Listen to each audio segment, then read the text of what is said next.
ሰይጣን የሚፈልገው ገንዘባችሁን፣ ስራችሁን፣ ጉልበታችሁን፣ ጌጣችሁን አይደለም የሚፈልገው።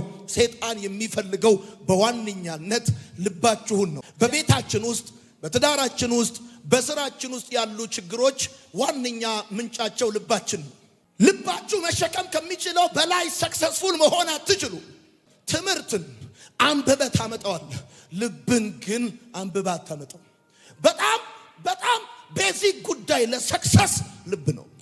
ሃይ ኮፒ የሚወድ አርቲፊሻል የሚወድ መንገድ የማይወድ ውጤት የሚወድ መንገድ። ጳውሎስ የሚዘምር ልብ ስላለው ነው። እባክህ አፍንጫው ተመቶ ከንፈሩ አብጦ አይኑ መልሶ ደም በደም ሆኖ ጨርቅ አድርገው ቀጥቅጠውት እጁ ላይ ሰንሰለት አስገብተው ከግንድ ጋር ጠርቀውት ሌሊት ላይ ይዘምራል። እግዚአብሔር የሚሰራው በብራችሁ አይደለም በልባችሁ ነው ብያችኋለሁ። ይሄ ከሚዘምር ልብ ጋር እግዚአብሔር ስራ መስራት ይችልበታል። የልብ ጉዳይ የመቅደምና የመቀደም ጉዳይ ነው። የድልና የሽንፈት ጉዳይ ነው። የማግኘትና የማጣት ጉዳይ ነው። ሰው በእጁ የሚያጣው በልቡ ሲያጣ ነው። በልብ ሌላ ማንም እንደሌለ እርግጠኛ ሁን። በልብ ቂም እንደሌለ እርግጠኛ ሁን። በልብ ክፋት እንደሌለ እርግጠኛ ሁን። በልብ አመፃ እንደሌለ እርግጠኛ ሁን። ምሳሌ መጽሐፍ ምዕራፍ 4 ቁጥር 23 ላይ እናወጣለን። በጌታ በኢየሱስ ክርስቶስ ስም እንደዚህ ያነባለሁ። ከሁሉ በላይ ልብህን ጠብቅ፣ የህይወት ምንጭ ነውና። በዚህ አሁን ባነበብኩላችሁ የእግዚአብሔር ቃል ክፍል እንደምታነቡት በአዲሱ ትርጉም ከሁሉ በላይ ልብህን ጠብቅ የህይወት ምንጭ ነውና ብሎ ይናገራል። ከሁሉ በላይ ልብህን ጠብቅ የህይወት ምንጭ ነውና ሲል ሰው የሚጠብቃቸው፣ ሰው ላለማጣት የሚጠነቀቅላቸው፣ ሰው እንዳይወሰድበት፣ እንዳይጠፋበት፣ እንዳይበላሽበት በጣም በትኩረት የሚከታተላቸው ብዙ የግል ጉዳዮች አሉት። መጽሐፍ ቅዱስ በዋነኛነት የሚያሳስበው ሰው ብሩን እንዲጠብቅ፣ ሰው ዕቃውን እንዲጠብቅ፣ ሰው ልብሱን እንዲጠብቅ፣ መኪናውን እንዲጠብቅ፣ ቤቱን እንዲጠብቅ ሳይሆን ሰው ልቡን እንዲጠብቅ። ከሁሉ በላይ አዎ ሌሎች ነገሮችም ጥበቃ ያስፈልጋቸዋል። ነገር ግን በጣም መሰረታዊውና ዋነኛው ጉዳይ ደግሞ ልብህ እንደሆነ የእግዚአብሔር ቃል ይነግረናል። ደግሞ የጥበቃው ደረጃ ያስፈላጊነቱንም ደረጃ ይነግራችኋል። በቤታችን ብዙ ነገሮች አሉ፣ የምንጠብቃቸው ነገሮች አሉ። ግን ደግሞ የጥበቃቸው መጠን ሁሉም አንድ አይነት አይደለም። እንደ ዋጋቸው፣ እንደ ልካቸው፣ እንደ ክብራቸው የጥበቃቸው መጠንም ልክ እንደዛው ይለያያል። የእግዚአብሔር ቃል በጣም የሚነግራችሁ ይሄንን ነው። ሰይጣን የሚፈልገው ገንዘባችሁን፣ ስራችሁን፣ ጉልበታችሁን፣ ጌጣችሁን አይደለም የሚፈልገው። ሰይጣን የሚፈልገው በዋነኛነት ልባችሁን ነው። ለምንድን ነው ልባችንን እንድንጠብቅ የእግዚአብሔር ቃል የሚያዘን? ነገሮች ለጥቂት ጊዜ በአይምሯችን ከቆዩ በኋላ ወደ ልባችን ይገባል። ወዳጆቼ ልብህ ደግሞ በምትሰማውና በምትቀበለው ነገር የሚገነባ ነው። ነገሮች ስትሰሟቸው ለተወሰነ ጊዜ በአይምሯችሁ ይቀመጡና ወደ ልባችሁ ይገባል። የሰማችሁት እንደሰማችሁት ብቻ አይቀርም። ያያችሁት እንዳያችሁት ብቻ አይቀርም። ልብ የሚገነባው ከምትሰሙትና ከምትቀበሉት ነገር ነው። የእግዚአብሔር ቃል ምን እንደምትሰሙ ተጠበቁ የሚለን የሚገባው ነገር በህይወታችን ውስጥ ዋነኛ የሚወስነው ነገር ልባችን ስለሆነ ነው። ስለዚህ አንድ ነገር ለጥቂት ጊዜ በአይምሯችን ገብቶ ወይም ቆይቶ ከዛ በኋላ ወደ ልባችን ሊገባ ስለሚችል ማለት ነው። ስለዚህ በጣም ማወቅ ያለባችሁ መሰረታዊ ነገር ምንድነው ከተባለ ክፉ ነገር ወደ ልባችሁ እንዳይገባ በጣም መጠንቀቅ አለባችሁ። ምክንያቱም ወደ ውጭ የሚወጣው ወደ ውስጣችሁ እንዲገባ ከፈቀዳችሁት ስለሆነ። ምክንያቱም የእግዚአብሔር ቃል ልብን ሲናገር እንደዚህ ይላል፣ መዝገብ ነው ይለዋል። መልካም ነገር ከመልካም ልብ ከመልካም መዝገብ ይወጣል እንደሚል እግዚአብሔር ቃል ወደ ህይወታችሁ ወደ ልባችሁ ስለሚገባው ነገር ስለ ልባችሁ እንድትጠነቀቁ እግዚአብሔር ዛሬ ስለ ልባችሁ ልብ እንድትሉ ይፈልጋል። እኛ በጣም የምንጨነቀው ስለ ውጫዊ ጉዳያችን ነው። ከውጭ ስላለው ሰው ስለሚያየው ጉዳያችን በጣም ነው የምንጨነቀው። ስለምንለብሰው፣ ስለምንነዳው፣ ስለ ልባችን ማሰብ ካቆምን ቆይተናል። በቤታችን ውስጥ፣ በትዳራችን ውስጥ፣ በስራችን ውስጥ ያሉ ችግሮች ዋነኛ ምንጫቸው ልባችን ነው። ስለዚህ ችግራችንም መፈታት ያለበት ልባችን ላይ ነው። አሁን ብዙ ጊዜ ችግራችን የማይፈታው ለምንድነው ቢባል የችግራችን ምንጭ ሌላ ቦታ ነው። ችግራችን ለመፍታት ጥረት የምናደርገው ደግሞ ሌላ ቦታ ነው። የቤታችን ችግር ምንጩ ልባችን ከሆነ ይሄንን የቤታችን ችግር ምንጩ ልባችን ሆኖ ያለ ኪሳችን ጋር መፍትሄ ልናመጣ አንችልም። የተበላሸበት ቦታ ነው መስተካከል ያለበት። ስለዚህ ስራችን የተበላሸው ኪሳችን ውስጥ አይደለም። ስራችን የተበላሸው ልባችን ውስጥ ነው። ትዳራችን የተበላሸው ውሽና አይደለም፣ ማድሜት አይደለም፣ ወይም ደሞዛችን ላይ አይደለም። ትዳራችን የተበላሸው ልባችን ውስጥ ነው። ሌላውም አገልግሎታችንን በሉት፣ እንቅስቃሴያችሁ፣ የምትፈልጉት ጉዳይ ቢዝነሳችሁም ቢሆን ማለት ነው። ስለዚህ ሰው ልቡ ውስጥ ያበላሸውን ነገር ኪስ ውስጥ ይፈልገዋል። ሰው ልቡ ውስጥ ያበላሸውን ነገር ጓዳ ውስጥ ይፈልገዋል። ነገራችሁ የተበላሸበት ቦታ ካላስተካከላችሁት የፈለገ ነገር ሊሆን ይችላል፣ ተመልሶ ያው መሆኑ የማይቀር ጉዳይ ነው። እነቴ ከመወደው ጸሎት ውስጥ አንደኛው ቀባኝ ነው። ቀባኝ፣ እንደ ዳዊት ቀባኝ። በቃ ይሄን ጎልያድን ጉዱን ላሳይ፣ በቃ ልጣለው፣ ልዘረው፣ ጌታ ሆይ በቃ ቀባኝ። ጎልያድን የሚጥል ቅባት ምናምን ብዬ ጸልያለሁ። አንድ ቀን እግዚአብሔር እንደዚህ አለኝ፣ የእሴይን ልጅ ዳዊትን አገኘሁት የሚለውን ዘለዋለኝ። የእሴይን ልጅ ዳዊትን አገኘሁት፣ ከቅዱስም ቅባት ቀባሁት። ከመቀባት የሚቀርበው መገኘት ነው። የተገኘ ሰው ነው የሚቀባው። እና ታዲያ ምኑን ነው ያገኘው እግዚአብሔር ብላችሁ ስትሉ መቼም እግዚአብሔር አሸዋ በፊቱ የተቆጠረ ነው። ፍጥረትን በስም ያውቀዋል እግዚአብሔር። እና ፈልጎ ዳዊት የሆነ ቦታ የሆነ ፌርማታ ገብቶበት እንዳይመስላችሁ እያወራ ያለው እግዚአብሔር ስለ ዳዊት ስለ ልቡ ነው። እንደ ልቤ የሆነውን የእሴይን ልጅ ዳዊትን አገኘሁት፣ እንደ ልቤ የሆነውን እና ስለዚህ አሁን ቀባሁት አለ እግዚአብሔር። እግዚአብሔር የሚወድለት የዳዊትን ልቡን ነው። በጣም የሚገርም ነውና የእግዚአብሔር ቃል ሲናገር እንደዚህ ይላል፣ ጠላቱን በምቹ ስፍራ አግኝቶ በሰላም የሚሸኛል። በጣም እግዚአብሔር የሚወድለት ልቡን ነው። ወዳጆቼ ልባችሁ የህይወታችሁ ማዕከላዊ ነጥብ ነው። ልባችሁ የበረከታችሁ ማዕከል ነው። ልባችሁ የእድገታችሁ ማዕከል ነው። የህይወታችሁ ቁልፉ ቦታ ቢዝነሳችሁ አይደለም። የህይወታችሁ ወሳኙ ቦታ፣ የአገልግሎታችሁ መሰረታዊው ቦታ ልባችሁ ነው። ልብ የሚባለው ነገር የህይወት ዋና ማዕከል ነው። ዋና ጉዳይ ነው። ፎቅ ደስ ስላለ አይደለም ወደ ላይ የምትደረድረው። ብር እንዳለ አይደለም የምትደረድረው። ፎቅ ቁመቱ ወደ ላይ የሚወሰነው ወደ ታች ፎቁ ባለው መሰረት ነው። የአንድ ህንፃ መሰረት የፎቁን ቁመት እንደሚወስነው የአንድ ሰው ልብ እድገቱን ይወስነዋል፣ ስኬቱን ይወስነዋል፣ ውጤቱን ይወስነዋል፣ በረከቱን ይወስነዋል። ልባችሁ መሸከም ከሚችለው በላይ ሰክሰስፉል መሆን አትችሉ። ልባችሁ ከሚችለው በላይ ታዋቂ መሆን አትችሉ። ተጽዕኖ ፈጣሪ መሆን አትችሉ። ውጤታማ መሆን አትችሉ። እግዚአብሔር ደግሞ የሚሰራው በብራችሁ ሳይሆን በልባችሁ ነው። እግዚአብሔር የሚሰራው በእውቀታችሁ ሳይሆን በልባችሁ ነው። ባይዘዌ በእግዚአብሔር ቤት ሰክሰስ የገንዘብ ውጤት፣ የጭንቅላት ውጤት፣ የጉልበት ውጤት አይደለም፣ የልብ ውጤት ነው። ይኸውልህ ትምህርትን አንብበህ ታመጣዋለህ፣ ልብን ግን አንብበህ አታመጣው። በጣም ቤዚክ ጉዳይ ለሰክሰስ ልብ ነው። ልብህ የአስተሳሰብህ የቃላትህና የድርጊት መነሻ ነው። በእግዚአብሔር ቃል ከምታገኟቸው ድንቅ ጸሎቶች መካከል አንደኛው አቤቱ ንጹህ ልብን ፍጠርልኝ፣ የቀናውንም መንፈስ አድስልኝ። ትላንት ነበረኝ አሁን የሌለኝ፣ መነሻ ላይ የነበረኝ አሁን ግን የሌለ፣ አቤቱ ንጹህ ልብን ፍጠርልኝ፣ የቀናውን መንፈስ አድስልኝ። ይሄ በጣም ወሳኝ ጉዳይ ነው እና ሰው በልቡ ሞልቶ ከተረፈው ይናገራል እንደሚል መጽሐፍ። ስለዚህ ልባችሁ ያስተሳሰባችሁ፣ ልባችሁ የቃላታችሁ፣ የልባችሁ የድርጊታችሁ፣ የተግባራችሁ መነሻ ቦታ ነው። የእጃችሁ ጭብጥ ልባችሁን ነው የሚያክለው። እንደዚህ በሉ እስቲ። ልባችሁ የሚያክለው ይሄ ውስጥ ያለው ልባችሁ የሚያክለው ይሄን ጭብጣችሁ ነው። ልቤ ምን ያክላል? ውስጥ ያለው ልብ ይሄ ተከፍቶ ባየው ምን ያክላል ብላችሁ ማወቅ የምትፈልጉ ካላችሁ ይሄ የእጃችሁን ጭብጥ ነው የሚያክለው። እንደዚህ በሉ እስቲ። እንደዚህ በሉ። እጃችሁ ላይ ያለው ልባችሁ ውስጥ ያለው ነው። እጃችሁ ላይ ምንም ከሌለ ልባችሁ ውስጥ ምንም የለም። ልብ ትልቅ ከሆነ እጅ ላይ ያለው ትልቅ ይሆናል። ልብ ርኩስ ሆኖ እጅግ ላይ ያለው ቅዱስ ሊሆን አይችልም።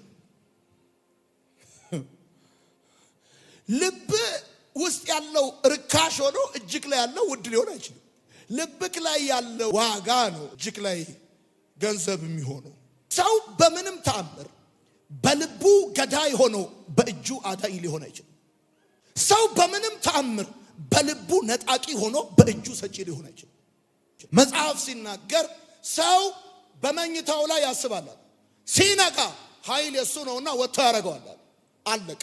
ምሳሌ 17:22 ተውጥ ውስጥ ደስ ያላት ልብ መልካም መድኃኒት ናት ይላል። አዲሱ ትርጉም ልብ መድኃኒትም ነው መርዝም ነው። ደስ ያላት ልብ መልካም መድኃኒት ናት አለ። የፈውስ ቃል፣ የበረከት ቃል፣ የድል ቃል፣ ነፃ የሚያወጣ ቃል፣ የሚያጽናና ቃል ከሰው ልብ ነው የሚቀዳውና ደስ ያላት ልብ አለ መልካም መድኃኒት። ልብ መድኃኒት ነች። ልብ መድኃኒትም ነች፣ at the same time መርዝም ነች። ወዳጆቼ እግዚአብሔር ከኛ ጋር ይኖራል ብለን ካልን እግዚአብሔር የሚኖረው በልባችን ውስጥ ነው። እግዚአብሔር ከተናገረ የሚናገረው ለልብ ነው። በልባችሁ ውስጥ ሌላ ማንም እንደሌለ እርግጠኛ ሁኑ። ለምሳሌ መጽሐፍ ቅዱሳችን ውስጥ በጣም ብዙ ልቦች አሉ። የመጀመሪያው ለምሳሌ አመፀኛ ልብ ብላ አመፀኛ ልብ አለ። ይሄ አመፀኛ ልብ አይጠቅምም አይጠቀምም። መገዛትና ይሄ መታዘዝ አይወድም። መገዛት አይወድም፣ መግዛት ነው የሚወደው። አመፀኛ ልብ አለ። መታዘዝ የማይወድ ልብ አለ።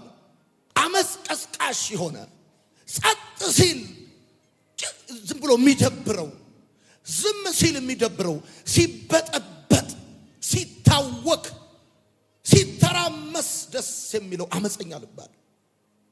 የእግዚአብሔር ቃል በኤርምያስ መጽሐፍ ምዕራፍ 5:23 ሲናገር እንደዚህ ይላል፣ ለዚህ ሕዝብ ግን የሸፈተና አመፀኛ ልብ አላቸዋል። የአመፅ ልብ አላቸው፣ አመፀኛ ልብ አላቸዋል። ይሄ ሕዝብ አለ እግዚአብሔር የሸፈተ ብቻ አይደለም፣ አመፀኛ ልብ አላቸዋል። ሸፍተዋል። ከተማ ነው እጃቸው ያለው እግራቸው ያለው፣ ልባቸው ግን ጫካ ነው። ጫካ ሽፍታ ነው ልባቸው። ሰላም የማይወድ እርቅ የማይወድ እሱ መግዛት ብቻ ነው የሚወደው። ማዘዝ ብቻ ነው የሚወደው። መታዘዝ አይወድም። ማዘዝ ብቻ ደስ የሚላችሁ፣ መታዘዝ ደስ የማይላችሁ፣ መግዛት ደስ የሚላችሁ፣ መገዛት ደስ የማይላችሁ፣ ሰላም ሲሆን ሲረጋጋ ደስ የማይላችሁ፣ አጀንዳ እየፈጠራችሁ ማዕበል የምታስነሱ ሰዎች አላችሁ። በየቤቱ ቸርች ውስጥ ራሱ አይታዘዙም፣ አይገዙም፣ ሰሚታ አያደርጉም። ልክ እንደ ፊካ በሬ ናቸው። ይዋጋሉ፣ ያዋጋሉ፣ ይበጠብጣሉ፣ ያበጣብጣሉ። ቸርቹ ሰላም ሲሆን ደስ አይላቸው። የጸጋ ስጦታ እና የእግዚአብሔር ልዩ ልዩ የመንፈስ ቅዱስ አሰራር ሲገለጥ ደስ አይላቸው። እግዚአብሔር በጣም የሚወደው ልብህን ነው። እንደ ልቤ የሆነውን የእሴይ ልጅ ዳዊትን አገኘሁት እንዳለ መጽሐፍ ልብህን አጥብቀህ ጠብቅ። ጥፍራችሁ በጣም የምትጠብቁ ሰዎች ልባችሁን በጣም ጠብቁ። ለምንድን ነው ይሄን እምላችሁ? ይሄን እምላችሁ ለመሰላችሁ ንጹህ ልብ የእግዚአብሔር ማግኔት። ንጹህ ልብ የእግዚአብሔር ማግኔት፣ እግዚአብሔርን አትራክት የሚያደርግ፣ እግዚአብሔርን የሚስብ፣ እግዚአብሔር አይኖቹን የሚጥልበት። ደግሞ ይገርማል፣ እነዚህ አመፀኛ ልብ ያላቸው ሰዎች አይበጠበጡም፣ ይበጠብጣል። እነሱ አይበጠበጡም። ክብር ለጌታ። ጥሩ ነው የሚሉ እንጂ እነሱ አንተ ሰላም አተ እንቅልፍ አተ በቃ ጤና አተ ነገር ተናቅቱ እነሱ ቋቅ። ሁለተኛው ልብ ድንጋይ ልብ ነው። ድንጋይ፣ ይሄ ድንጋይ ልብ አይጠቅምም አይጠቀምም። ይገርማችኋል።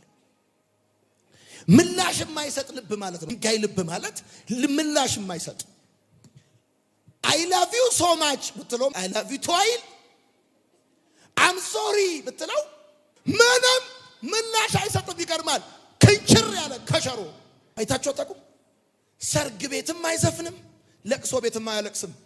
ያው የሆነ ልብ አለ ክንችር።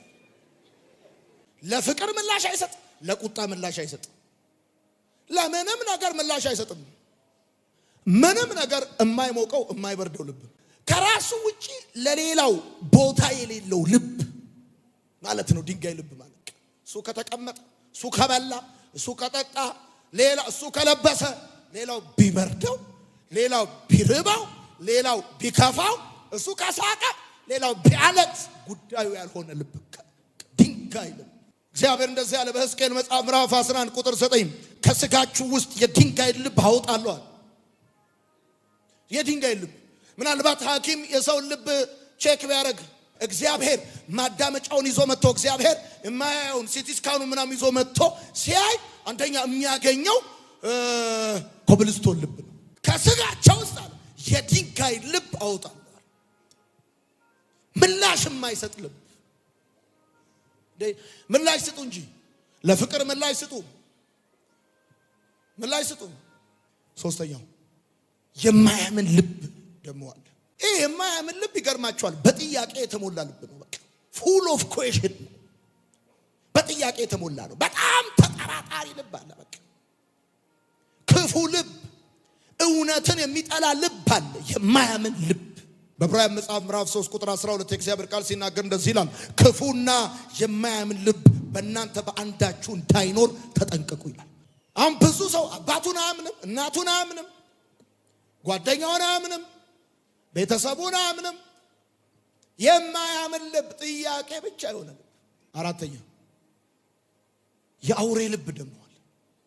በዳንኤል መጽሐፍ ምዕራፍ 4 ቁጥር 16 የእግዚአብሔር ቃል ሲናገር እንደዚህ ይላል፣ ልቡም ከሰው ልብ ይለወጥ የአውሬም ልብ ይሰጠው ዘመንም ይለፍበት ይላል። 7 ዘመን ይለፍበት ይላል። የአውሬ ልብ ተሰጠዋል። የአውሬ ልብ አለ። የአውሬ ልብ ምን አይነት ልብ ነው ካላችሁ ከሰው የማይገጥም ልብ። ሰው ቤተሰብ ሲሰበሰብ ጓዳ ነው የሚቀመጠው። እሱ ቤተሰብ ወደ ጓዳ ሲገባ እሱ ወደ ሳሎን ይወጣል። ኮንፈረንስ ካለ አይመጣም። ትምህርት ካለ ይቀራል። ችግር ካለና እድሩ ስብሰባ ጠርቷል ካለ ይመጣል። አይገጥምም። ተቃራኒ መሆን የሚያስደስተው ልብ ማለት ነው።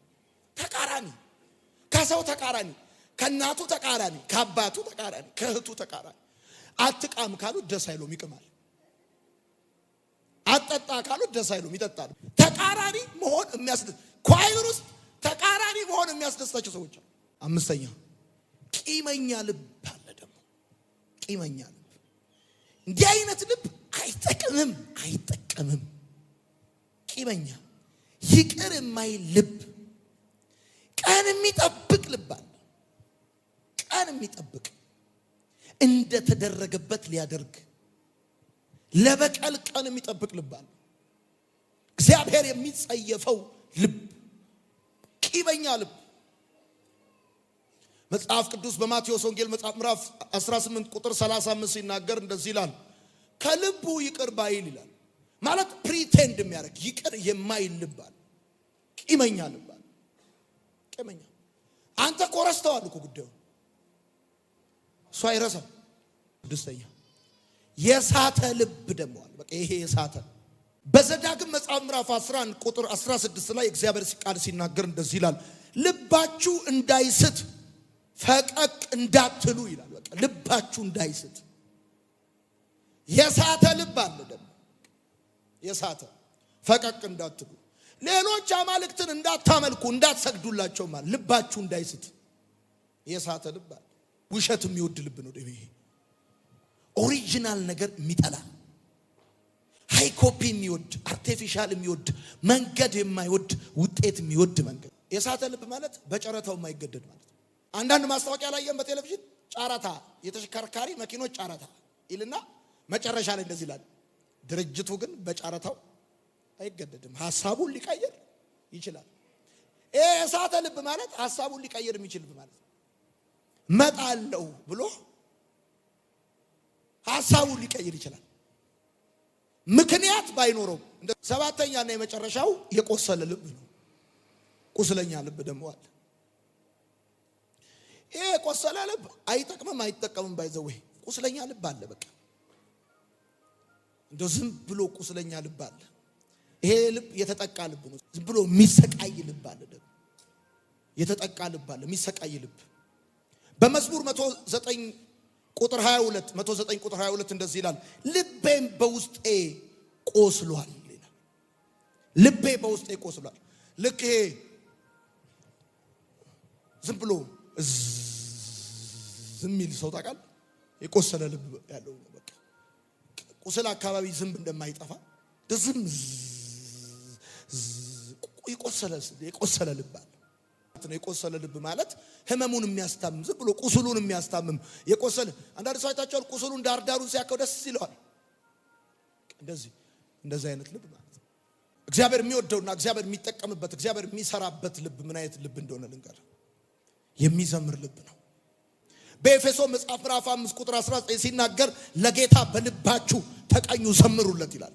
የሚዘምር ልብ አለ። የሚዘምር ልብ ይሄ ልብ ይገርማል። ደስተኛ ነው። ይሄ ልብ በጣም ፈጣን ልብ ነው። በኃይል የተሞላ ልብ ነው። በምሳሌ መጽሐፍ ምዕራፍ 17 ላይ ያነበብኩላችሁ ደስ ያላት ልብ መልካም መድኃኒት ነች። የምትዘምር ልብ መልካም መድኃኒት ነች፣ ፈውስ ነች። ቤተሰብ ታጽናናለች። ለምሳሌ ቤተሰቡን የሚያቆስል ልብ አለ። እረር ቀጥል ከሰም የሚያረግ ከድሩ ጸሐፊ በላይ ታውቃላችሁ። እናንተ ቤት ያሉ ህመሞች መድኃኒታቸው ያለው ፋርማሲ ውስጥ አይደለም፣ ልባችሁ ውስጥ ነው። እናንተ ቤት ያለ ችግር መፍትሄው ያለው መንግስት ቢሮ አይደለም፣ እናንተ ልብ ውስጥ ነው። የቢዝነሳችሁ መፍትሄ ያለው ልባችሁ ውስጥ ነው። አለቀ። የሚዘምር ልብ ደግሞ አለ። በቃ ቢጎልበትም ይዘምራል፣ ቢከፋበትም ይዘምራል፣ ቢጨልም ይዘምራል፣ ቢነጋም ይዘምራል። በቃ እንደው ዝም ብሎ በአማረ ቅኔ ይላል። እንደዚህ አይነት ሰው ሲያንጎራጎር ራሱ ዝም ብሎ የደስታ መንፈስ ይመጣብሃል። በቃ የሚዘምር ልብ ጌታ ምስክር ዛሬ በጌታ በኢየሱስ ክርስቶስ ስም ነው ሳታውቁት የሚዘምር ልብ ከዚህ ጊዜ ጀምሮ ይሰጣችኋል። የሚዘምር አይገርም? ጎሎበትም የሚዘምር ማታካቻ ሳይሳካም ይዘምራል፣ በጨለማ ይዘምራል፣ እስር ቤት ይዘምራል። ጳውሎስ የሚዘምር ልብ ስላለው ነው። እባክህ አፍንጫውን ተመቶ ከንፈሩ አብጦ አይኑ መልሶ ደም በደም ሆኖ ጨርቅ አድርገው ቀጥቅጠውት እጁ ላይ ሰንሰለት አስገብተው ከግንድ ጋር ጠርቀውት ሌሊት ላይ ይዘምራል። ይሄ ሰውዬ እባክህ የሚዘምር ልብ አለው። ሁኔታን ያለፈ ልብ አለው። ይገርማል። ዛሬ በጌታ በኢየሱስ ስም የሚዘምር ልብ ተደረገላችሁ። እግዚአብሔር የሚሰራው በብራችሁ አይደለም በልባችሁ ነው ብያችኋለሁ። ይሄ ከሚዘምር ልብ ጋር እግዚአብሔር ስራ መስራት ይችልበታል። ከሚያጉረመርም ከሚያላዝን ከሚጨቃጨቅ ልብ ጋር እግዚአብሔር የሚሰራው ከሚዘምር ጋር መዝሙርን በሌሊት ይሰጣል። ይሄ ልብ ይገርማል። ሌሊት መዝሙር ይቀበላል፣ ይዘምራል። ድምጽ ኖሮ ስትዘምር የገቢ ምንጭ ነው። በመከራ ውስጥ መዘመር ግን ክርስትና ነው። ክርስትና በመከራ ውስጥ፣ በእሳት ውስጥ፣ በወጀብ ውስጥ፣ በተግዳሮት ውስጥ መዘመር ክርስትና ነው። አምልኮ ለሚገባው በማይቋረጥ ሁኔታ እግዚአብሔር ምስክሬ ነው። ዛሬ እግዚአብሔር እንደዚህ ያደርግላችኋል። ከምንም የማይወሰድ ዝማሬ ደስታ በላያችሁ ላይ ይሆናል። የደስታን ቅባት ቀባውት፣ ከወንድሞቹ ይልቅ የደስታን ቅባት ቀባው ተብሎ እንደተጻፈ የልብ ጉዳይ የመቅደምና የመቀደም ጉዳይ ነው። የድልና የሽንፈት ጉዳይ ነው። የማግኘትና የማጣት ጉዳይ ነው። ሰው በእጁ የሚያጣው በልቡ ሲያጣ ነው። እግሩ የሚያነክሰው በልቡ ሲያነክስ ነው። ልብ ቤሲክ ጉዳይ ነው። እግዚአብሔር የሚሰራው በብር አይደለም፣ በልብ ነው። ቅን ሰዎች አይገርሙ? ቅን ሰዎች ጠላታቸውን በምቹ ስፍራ አግኝተው በሰላም የሚሸኙ ቅን ሰዎች የሌላ ሰው ነገር ግድ የሚላቸው ድሮ የሌላ ሰው ነገር ግድ ይለኝ ነበረ። አሁን የሆኑ ነገሮች አይምሮ ሲቆዩ ወደ ልብ የገቡ መሰለኝ። የሌላ ሰው ነገር ግድ አይለኝም ብለህ ማመን አለብህ። ልብ ነው ብራዘር። ልብ እግዚአብሔር ካንተ ጋር ወክ እንዲያደርግ የሚያደርገው ልብ ከልብ ጋር ወክ የሚያደርገው። ኢኮኖሚ ቢወጣ ኢኮኖሚ ቢወርድ ሰው ነው ኢኮኖሚ ሲወጣ አብሮክ የሚወጣው። ኢኮኖሚ ሲወርድ አብሮክ አይቀጥልም። እግዚአብሔር ግን ይከርማል ከልብ ጋር በልብህ ዛሬ በጌታ በኢየሱስ ስም እግዚአብሔርን ስቦ የሚያመጣ እግዚአብሔርን በኃይል ማኒፌስት የሚያደርግ የሚገልጥ ልብ እግዚአብሔር ያድርግላችሁ። ሰለሞን እንደዚያ ምን እንዳደረግልህ ትፈልጋለህ? ህዝቡ ብዙ ነው፣ ያለኝ ኃላፊነት ብዙ ነው አለና እንደዚያ አለ። ጥበብ ስጠኝ አለ። እንደ ባህር ዳር አሸዋ ያለ የልብ ስፋት ሰጥተዋል። በቃ አንድ ሰው የልብ ስፋት ካገኘ ይገርማል። ሰው ከቢዝነሱ በላይ መስፋት ያለበት ልቡ ነው። ከስራው በላይ መስፋት ያለበት ልቡ ነው። ከአገልግሎትክ በላይ መስፋት ያለበት ልብ ነው። ልብ ሳይሰፋ ቢዝነስ ቢሰፋ ትጠፋለህ። ልብ ሳይሰፋ ስራ ቢሰፋ ትጠፋለህ። አገልግሎት ቢሰፋ ትጠፋለህ። አሁን ቤታችን የጠበበን ልባችን ስለጠበበ እንጂ ቤታችን ስለማይበቃ ነው። በጣም ዕውቀት ያላቸው ሰዎች እዚህ ምድር ላይ ያሉ ሰክሰስፉል የሆኑት ግን እግዚአብሔር በልባቸው የነገደባቸው ሰዎች ብቻ ናቸው።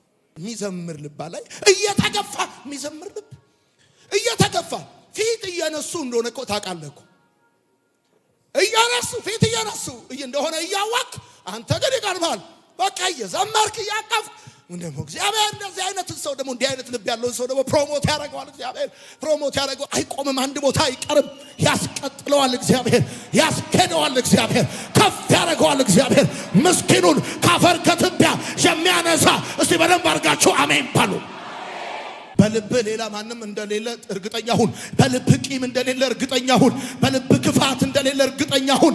በልብ አመፃ እንደሌለ እርግጠኛ ሁን። ስለዚህ ሁለተኛው እግዚአብሔር የሚፈልገው ልብ ምን አይነት ልብ መሰለ? ሰፊ ልብ። እግዚአብሔር ለሰለሞን የሰጠው እንደ ባህር ዳር ያለ የልብ ስፋት ሰጠው እንደሚል እግዚአብሔር ሰፊ ልብ ይወዳል። በጣም ነው ሰፊ ልብ የሚወደው እግዚአብሔር። ሰፊ አገልግሎት አይደለም የሚወደው እግዚአብሔር አምላክ። ይገርማል። ሰፊ ቢዝነስ አይደለም የሚወደው፣ ሰፊ ምናምን ታዋቂ ምናምን አይደለም የሚወደው እግዚአብሔር። ሰፊ ልብ ያላቸውን ሰዎች ይወዳል። በእነሱ ይሰራል፣ በእነሱ ይገለጣል፣ እነሱን ደግሞ ይገልጣቸዋል፣ ፕሮሞት ያደርጋቸዋል እግዚአብሔር። እነዚህ ሰፊ ልብ ያላቸው ሰዎች ምን አይነት ሰዎች መሰሉ? ተግባቢ ናቸው። ገና ከሩቅ ስታያቸው ራሱ በቃ ፈንዲሻ ናቸው። በቃ ሰፊ ልብ ምን አይነት ልብ መሰለ? መበደልን የሚሸከም ልብ ነው ጻፉ። መበደልን የሚሸከም ልብ። አንዳንድ ሰው መበደልን እንጂ መበደልን የማይሸከም ሰው አለ። ሰፊ ልብ ያላቸው ሰዎች መበደልን ይሸከማሉ። አለመመቻቸትን ወይም ምቾት ማጣትን የሚሸከም ልብ ሰፊ ልብ ይባላል።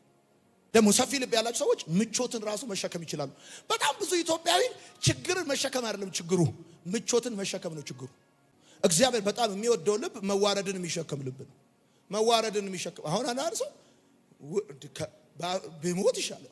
መዋረድን የሚሸከም ልብ ግን ሰፊ ልብ ነው። መክበርንም የሚሸከም ልብ አለ። መክበርን የሚሸከም ልብ። ሁለተኛ ቆሮንቶስ መጽሐፍ ምዕራፍ 6 ቁጥር 11 እንደዚህ ያለ፣ እናንተ የቆሮንቶስ ሰዎች ሆይ አፋችን ለእናንተ ተከፍቷል፣ ልባችንም ለእናንተ ሰፍቷል። ሰፊ ልብ የሚባል እግዚአብሔር የሚወደው ልብ። በሐዋርያት ሥራ መጽሐፍ ምዕራፍ 16 ቁጥር 14 ላይ የእግዚአብሔር ቃል ሲናገር ጳውሎስ ሲናገር የነበረውን ቃል ታደምጥ ዘንድ እግዚአብሔር ልቧን ከፈተላት እንደሚል እግዚአብሔር የሊዲያ ልብ እንደከፈተ ሐር ሻጭ ነጋዴ ነቻል እግዚአብሔር ልቧን ከፈተዋል። የተከፈተ ልብ ያላቸው ሰዎች አሉ። በቃ እግዚአብሔር በጌታ በኢየሱስ ስም ቃሉን ማስተዋል የምትችሉበት እግዚአብሔርን ማዳመጥ የምትችሉበት የተከፈተ ልብ ይስጣችሁ። የመጨረሻው አራተኛው እግዚአብሔር የሚወደው ልብ የሚተባበር ልብ። ሐዋርያት ሥራ መጽሐፍ ምዕራፍ 4 ቁጥር 32 ሲናገር ያመኑትም ሕዝብ አንድ ልብ እንዲሁም ነፍስ ነበራቸው። አንድ ልብ ነበራቸው፣ የሚተባበር ልብ። ጴጥሮስ ሲቆም 11ዱ አብረውት ቆሙ። አብረው ከሱ ጋር ቆሙ። የሚተባበር ልብ። በዚህ ዘመን የበዛው የልብ አይነት የሚተባበር የሚተጋገዝ ሳይሆን የሚጠላለፍ ነው። የሚተባበር ልብ አለ። ከወንድሞች ጋር ይተባበራል። አንዳንዶቻችን የምናስበው ሐሳብ ሰይጣን ራሱ የሚገርመው ነው። ሰው ዝም ብሎ አያንስም፣ ካራክተሩ ነው ችግር ያለበት። መጽሐፍ አለ አመፀኛና ኃጢው እንደው ለምልሞ ስታየው እውነት እንዳይመስል ስትመለስ ይደርቃል። እና ቅን በመሆን የተበለጥክ ከመሰለ ተሸውዳል። ለጊዜው ነው ያማረባቸው የመሰለ ከልተው ነው የሚሉት። አሁን ዛሬ ምጸልይላችሁ አንድ ጉዳይ አለ። ምጸልይላችሁ እኔ በመንፈሴ አይቻለሁ። ድፍን ብር ባካሚም በል ድፍን ብር ይዛችሁ አይቻል። ድፍን ብር የታሰረ ብር ድፍን ብር ምንድነው አልኩት። ጌታ እሰረዝራችኋለሁ። በጌታ በኢየሱስ ስም እግዚአብሔር ይሰራባችኋል። እግዚአብሔር ይጠቀምባችኋል። እግዚአብሔር ለብዙዎች እንድትተርፉ ያደርጋችኋል። ሆይ እንጸልያለን። የእሴይ ልጅ ዳዊትን አገኘሁት። እንደ ልቤ ሆነ የእሴይ ልጅ ዳዊትን አገኘሁት። ከቅዱስም ቅባት ቀባሁት። እጄ ትረዳዋለች፣ ቀኜ ታጸናዋለች። በጠላት አይበለጥም። የአመፃ ልጅ ክፋትን አይጨምርበትም፣ በክፉ ሰው አይበገርም አልክ። ወደድከው። ዳዊትን ከማቆም ፀሐይን ማቆም ይቀላል አልክ። በሚገርም ኪዳን ወደድከው። ዛሬ እልከኛ ልብ ከኛ ይወገድ፣ አመፀኛ ልብ ከኛ ይወገድ።